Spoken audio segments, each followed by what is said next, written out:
What is up, guys? Nintendo here once again, and it is time for another collection video. I'm going to be showing off one of my favorite collections in my collection, and that is my Dragon Quest / Dragon Warrior collection. We're going to get straight into it. Hopefully you guys enjoy this video. Let's do this.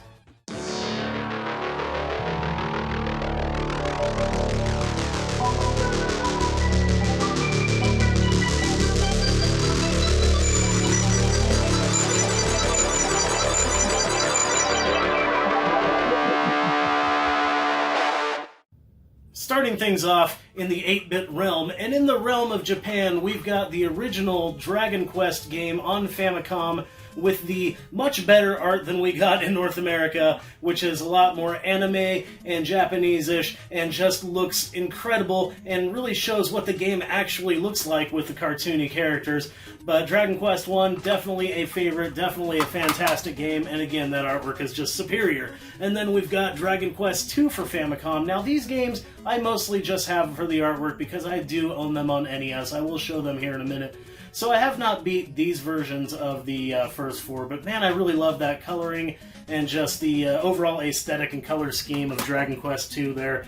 And then we've got Dragon Quest 3, and really neat red and blue logo there. It just looks really cool. Again, just steps up above the artwork that we got in North America. And then finally, my favorite game, one of my favorite games of all time, Dragon Quest 4. And this is, of course, the original Famicom version. Love that silver ink and the really rad purple logo. It just looks really good. It pops. And then you got to compare that to the art that we got. Much more Western stylized art on the Dragon Warrior games in North America, starting with Dragon Warrior 1, one of the first RPGs I ever played, and the RPG I've beat the most for sure. I love this game. A short, adventurous jaunt for maybe 10 hours with one dude and just finding the items in the correct order, grinding and getting to it, save the princess, save the kingdom. Super fun stuff. Then we've got Dragon Warrior 2, which I actually really love the artwork for Dragon Warrior 2.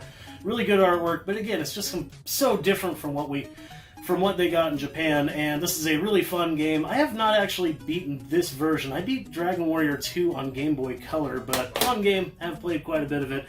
And then we've got Dragon Warrior 3. I do like the artwork for this one as well, but not even any characters on it. Same with Dragon Warrior 4, but yeah, still a really cool cover, just, again, so different.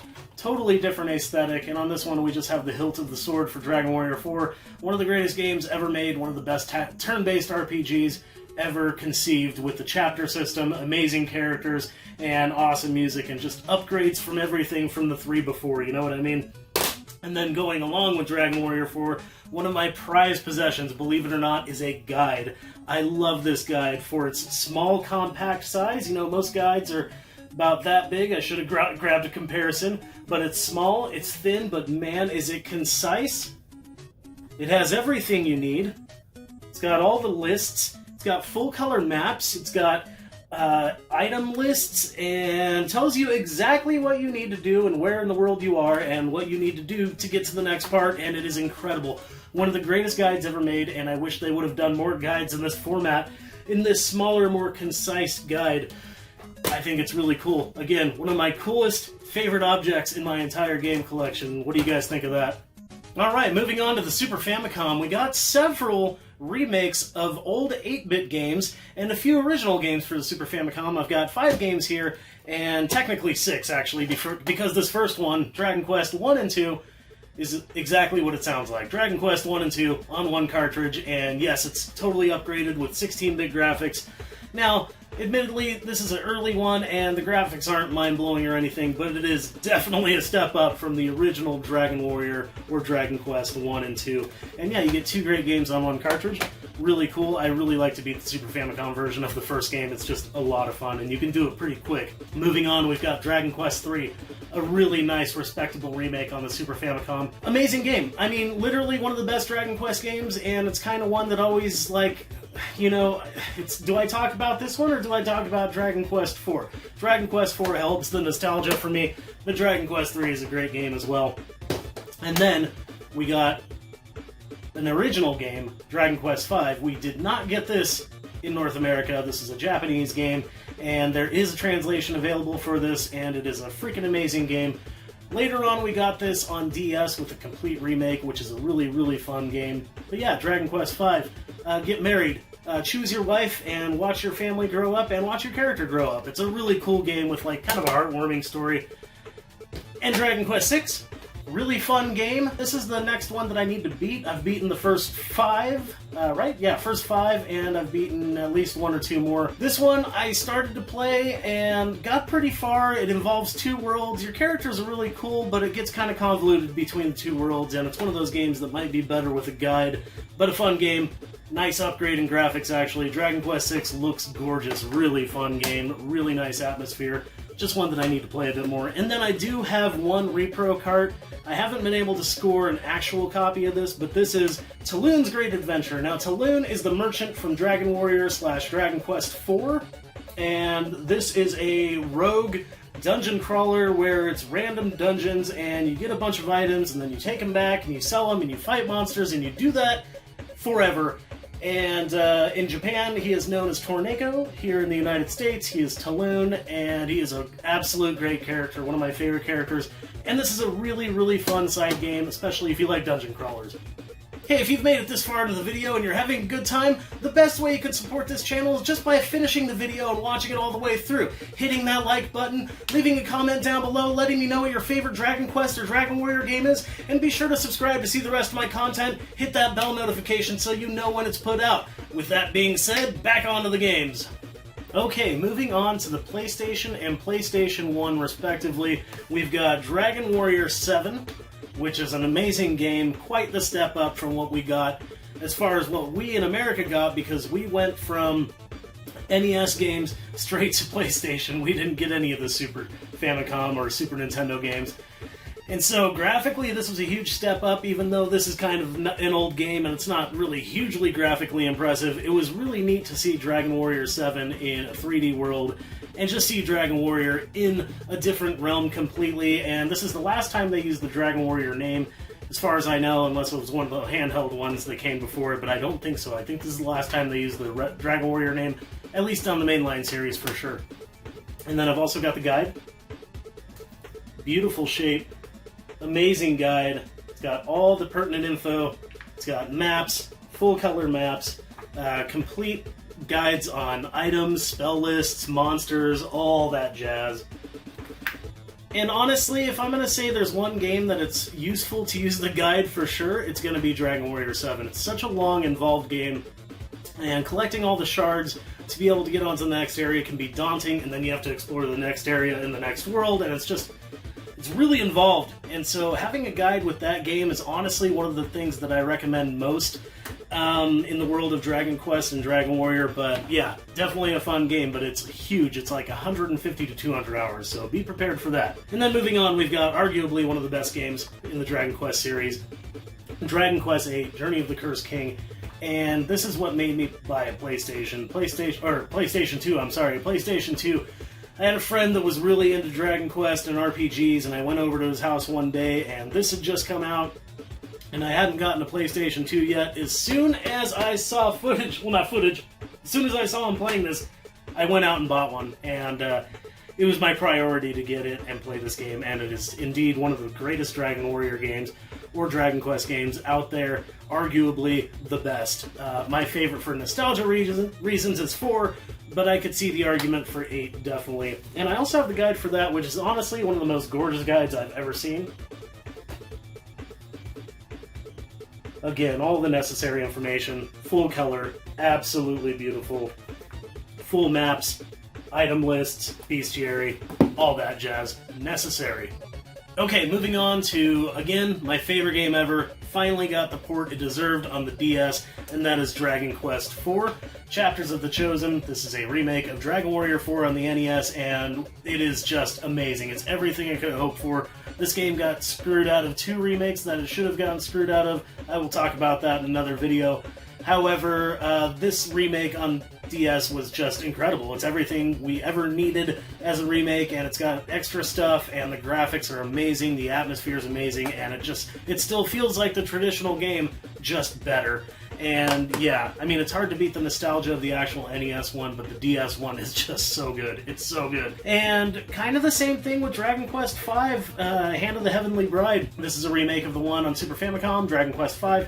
And again, you get married, you choose your wife, and watch your family progress and watch your character grow. But yeah, really cool monsters in this game. The graphics in this game are amazing. This is really a step up and is a great remake. Definitely something worth playing and owning, though these games are really freaking expensive right now. Dragon Quest VI Realms of Revelation is a remake of Dragon Quest VI on Super Famicom, which I talked about earlier.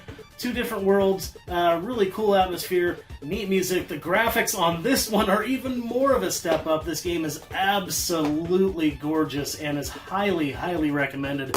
Really cool characters, really cool worlds, and I have the guide for this one. One of the coolest guides I have, and it's just beautiful and mint. There you go, and it also has all of the pertinent... Ooh, I got an itch on my nose. It's got all the pertinent information and maps and bestiaries, and all the stuff that should be contained in a guide is in this guide. They did a really good job with the Dragon Quest guide, so that's really good. Moving on, we've got to the only game in the mainline Dragon Quest series that I've never played, and that's Dragon Quest IX, Sentinels of the Starry Skies. I don't know, I just never got around to it. I kind of wanted to beat the other ones first, and I've beaten 1 through 5, and I've beaten 11, and maybe one other.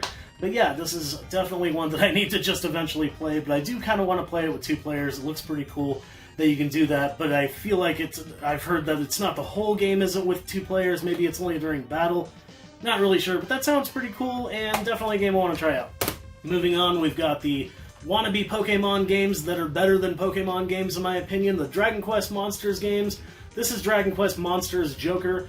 Now, there were Dragon Warrior Monster games, or Dragon Quest Monster games on Game Boy and Game Boy Color. I think they're Dragon Warrior Monsters, and there was a few of them, and they were pretty good. I don't have those anymore. I don't know why. Maybe I traded them a long time ago, but this is just collecting monsters, breeding them together, fantastic world, really cool characters, bright, cheery, beautiful stuff, and everything you would expect in a Dragon Quest game, but collecting monsters. You got Dragon Quest Monsters Joker Guide. This one's a little bit more messed up here, but I feel like I got this one super cheap. And yeah, really nice guide. You know, again, all the information you need for breeding monsters, and the best combinations, and all of that jazz. All of the jazz. And yeah, Dragon Quest Monsters 2, Joker, more of the same. I haven't played this one a ton, but, you know, from what I did play, it was just more of the same and gorgeous. Beautiful monsters, really cool artwork, and great music. You know, as always, Dragon Quest Monsters, they're gonna have good music. It's just one of those things. And finally, the last batch of games. We've got 6 games here from the 3DS, PS4, and Nintendo Switch. These are the newest games that I have, that I own. And that's starting with Dragon Quest VII, Fragments of the Forgotten Past. This is a remake of Dragon Warrior 7 on PlayStation, and it is still a huge, giant, goddamn behemoth of a game that's going to take you hours upon hours and hours and hours and hours of your life. But it's pretty fun, pretty awesome, upgrading graphics, upgrading a lot of stuff, and a little bit more streamlined. But yeah, I've barely even gotten into this and scratched the surface. I've never even beaten the original, it's so freaking huge, but one day, man, that's why I got that guide. And then we've got Dragon Quest VIII, Journey of the Cursed King. This is the remake on 3DS. I guess it's a remake, it's some kind of port. I have not really played this. This is pretty much my most recent Dragon Quest purchase. I popped it in, made sure it worked and everything. But yeah, I don't really know much about this, and was stoked when I heard about it, and then just didn't get it until very recently, and am looking forward to playing this for sure, because Dragon Quest VIII, again, is arguably one of the best Dragon Quest games ever made. In my opinion, Dragon Quest IV, VIII, and another game I'm going to show you here in a second are my favorites. But Dragon Quest Heroes 2, this is another game that I have not actually played. This and Dragon Quest IX. Yeah, I've never actually played these games. I've not really played many of the Heroes games.